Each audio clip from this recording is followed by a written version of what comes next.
تو پہچان یہ ہے کہ ولی جو ہوگا جسے علی ولایت دے دیں گے وہ معصوم ہوگا. یہ بحث نہیں کہ معصوم 14 ہوتے ہیں، ہاں 14 ہی ہیں معصوم، 15واں نہیں ہے. میں یہیں پر تو ایک سوال کرتا ہوں، جب شیعہ یہ کہتے ہیں خبردار معصوم 14 ہیں 15واں نہ بنائیے، تو میں ان سے پلٹ کے پوچھتا ہوں 1,24,000 جو معصوم تھے چپ ہو گئے؟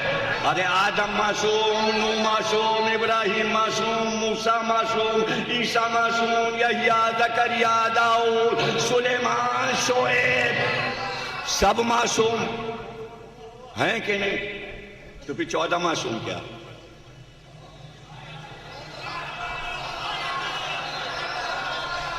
پھر 14 معصوم کیا؟ تو پھر بڑے علماء نے فیصلہ کیا کہ عصمت 2 حصوں میں تقسیم ہے، ایک عصمت کبریٰ ہے، ایک عصمت صغریٰ ہے. عصمت کبریٰ 14 کو دی گئی، عصمت صغریٰ 1 لاکھ کے پاس ہے. تو میں کب کہہ رہا ہوں کہ عباس و زینب عصمت کبریٰ پر، عصمت صغریٰ پہ تو جیسے موسیٰ معصوم، عیسیٰ معصوم، ایسے ہی زینب معصومہ، ایسے ہی عباس معصوم. اور فیصلہ کر دیا گیا کہ جب معصوم کو غسل دیا جا رہا ہو تو معصوم کے غسل میں غیر معصوم شریک نہیں ہو سکتا. رسول اللہ نے وصیت کی تھی کہ علی صرف تم غسل دینا، اگر کوئی اور آئے گا تو اندھا ہو جائے گا. اگر پانی لے کر بھی کوئی آئے تو اس کی آنکھ پہ پٹی باندھ دینا. تو عبداللہ ابن عباس نے کہا پانی میں دوں؟ کہ پٹی باندھو.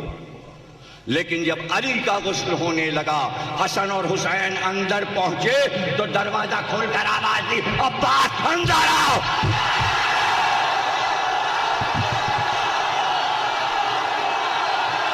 یاد رکھیے معصوم کا لباس، معصوم کے کپڑے، معصوم کی ذرا، معصوم کا خود غیر معصوم استعمال نہیں کر سکتا. معصوم کی تلوار غیر معصوم نہیں اٹھا سکتا.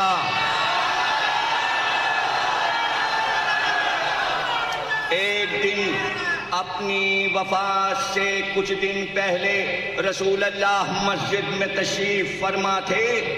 یہ جو کچھ سنا رہا ہوں اس موضوع پر علامہ ہلی نے پوری کتاب لکھی ہے کہ وراثت میں رسول نے کیا چھوڑا.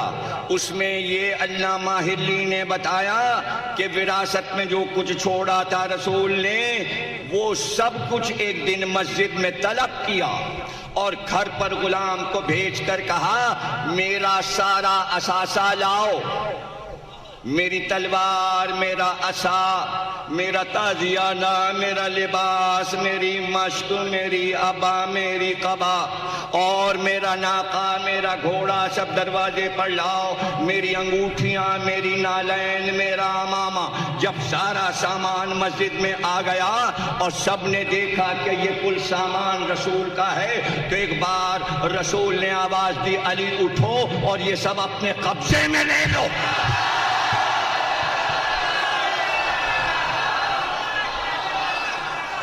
یہ سب اپنے قبضے میں لے لو، اس لیے کہ تم میرے وارث ہو، تم میرے وصی ہو. یہ انگوٹھیاں تمہاری، یہ عبا، یہ قبا، یہ امامہ، یہ زرہ، یہ خود، یہ سب کچھ تمہارا ہے. وہ ناقہ بھی تمہارا ہے، وہ گھوڑے بھی تمہارے ہیں، یہ سب تمہارا ہے. تو بعد میں کسی نے علی سے مطالبہ بھی نہیں کیا کہ وہ سب سامان دے دیجئے، اس لیے کہ عرب والوں کو معلوم تھا کہ جسے وارث بنایا جاتا ہے سامان وہی ملتا ہے. اس لیے رسول نے علی کے حوالے کیا تھا کہ کام کا یہی ہے.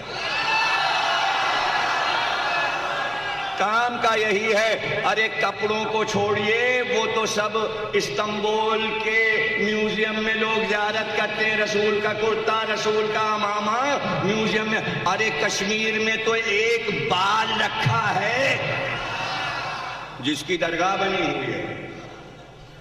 تو فدق کی زیارت کو تو کوئی بھی نہیں جاتا، سقیفہ کی زیارت کو تو کوئی بھی نہیں جاتا، لیکن رسول کے کپڑے کا ایک ٹکڑا بھی کہیں ہے تو وہ زیارت گاہ ہے. تو پتہ چلا یہی ولایت ہے، یہی وراثت ہے. تو بعد نبی مقدمہ پیش کیا عباس بن عبد المطلب نے کہ میں چچا ہوں، وارث میں ہوں، اس لیے سارا اثاثہ علی مجھے دے دیں. علی نے کہا مسجد میں آ جائیے. سارا سامان علی نے پھر منگا لیا تاکہ ایک بار اور زیارت ہو جائے. کہا چچا یہ ہے لباس رسول، یہ رسول کی عبا ہے، امامہ ہے، کرتا ہے، یہ نالین ہے، لیکن شرط یہ سب یہیں پہنیے اور پہن کے جائیے.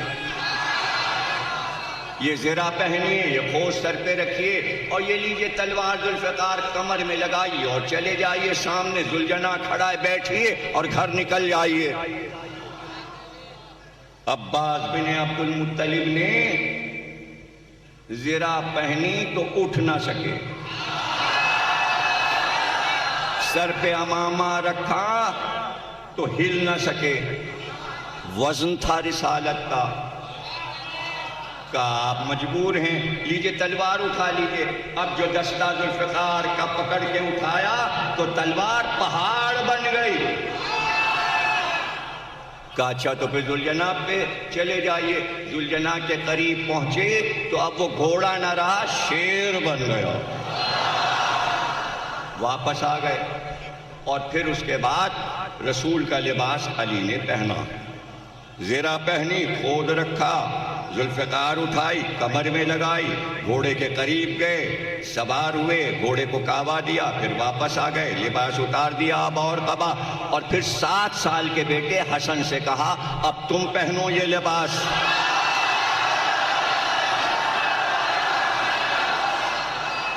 اسی طرح شبیہ رسول لگ رہے تھے. وہ لباس جو رسول کے قامت پر آئے، 7 سال کے بیٹے پر زیب دے گیا، نہ بڑا تھا نہ چھوٹا. اور پھر ذوالجناح پہ جا کے امام حسن بیٹھے، ذوالفقار کمر میں لگا کے واپس آئے. پھر حسین سے کہا اب تم یہ لباس پہنو. حسین نے وہی لباس پہنا، کمر میں ذوالفقار لگائی، ذوالجناح کے قریب گئے. لیکن جب حسین قریب گئے تو ذوالجناح بیٹھ گیا،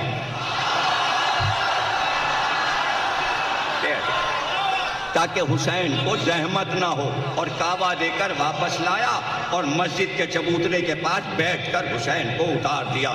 کہا دیکھا چچا آپ نے، ولایت کا لباس دوسرا نہیں پہن سکتا. اب طے ہو گیا کہ ولایت کا لباس کوئی اور نہیں پہن سکتا. 16 سال کے بیٹے کو صفین میں بلایا. بہت دیر سے علی لڑ رہے تھے، لاشوں پہ لاشیں گر رہے تھے، خود ہی تلوار روک کر واپس آ گئے. اور پھر حسین اور خوبصورت بیٹے کو بلایا اور اپنے ہاتھ سے کمر سپاہی کی کشتی، اپنے کمر کا پٹکا، اپنی عبا، اپنی قبا، اپنا امامہ، اپنا کھود، اپنی زرہ، یہی تو ولایت کا لباس ہے. کمر میں تلوار لگائی اور امامے کا شملہ اٹھا کر چہرے پر ایسے باندھ دیا کہ صرف آنکھیں نظر آ رہی تھی، گویا چہرے پر نقاب ڈال دی، اور مرتجس پر بٹھا کر کہا جاؤ حملہ کرو. اب جو سواری بیٹے کی نکلی صفین کے میدان میں، لوگ دیکھتے رہ گئے. کہا ابھی تو علی گئے تھے، پھر علی آ گئے، پھر علی آ گئے. جو کر عباس نے حملہ کیا، کبھی میمنے پہ حملہ کیا اور کبھی میسرے پر، اور پھر قلب لشکر تک آ گئے. لشکر گھبرا گیا. جو سب سے بڑا پہلوان ابن شوشا تھا اس کو بلایا گیا. کہ تو ہی جا کر مقابلہ کر۔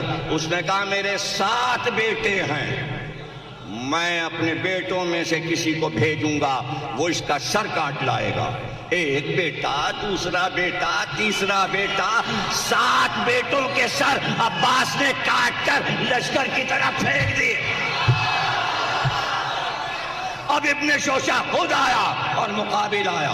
عباس نے کہا جو سا چاہے ہتھیار آزما کر دیکھ لے۔ اس نے تیر چلائے، عباس نے تیروں کو تلوار سے کاٹنا شروع کیا۔ اس نے بھالا اٹھایا، عباس نے بھالے کو تلوار سے کاٹ دیا۔ اس نے سروہی اٹھائی، عباس نے سروہی کو کاٹ کے پھینک دیا۔ اس نے گرز اٹھایا، عباس نے گرز کے 8 ٹکڑے کر دیے اور پھر اس کا سر کاٹ کر صفین کے لشکر کی طرف پھینک دیا۔ ایسے میں علی خود نکلے گھوڑے پر سوار ہو کر۔ اب لاکھوں کے لشکر نے دیکھا کہ ایک علی ادھر ہے اور ایک علی ادھر۔